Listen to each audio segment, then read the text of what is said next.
নিবাস তার মূর্তি। নিদ্রা হয়েও অসুর পীড়িত দেবতা রক্ষণে তার আবির্ভাব হয়।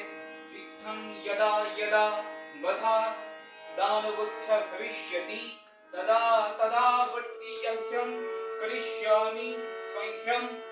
পূর্বকল্প অবসানের পর প্রলয়কালে সমস্ত জগৎ যখন কারণ শরীরে পরিণত হল, ভগবান বিষ্ণু অখিল শক্তির প্রভাব সংহত করে সেই কারণ সমুদ্রে রচিত অনন্ত শয্যা পরে যোগনিদ্রায় হলেন অভিভূত।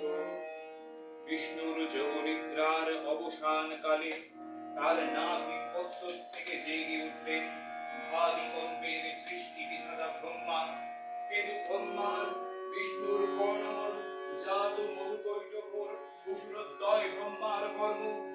অস্তিত্ব বিনাশের উদ্যত হতে পদ্মযোনি ব্রহ্মা যোগনিদ্রায় মগ্ন সর্বশক্তিমান বিষ্ণু তার যুক্তকে জাগরিত করবার জন্য জগতের স্থিতি সংহার কারিণী বিশ্বেশ্বরী জগৎজননী গৌরী নেত্র নিবাসিনী নিরুপমা ভগবতীকে সবমন্ত্রে করলেন উদ্বোধিত।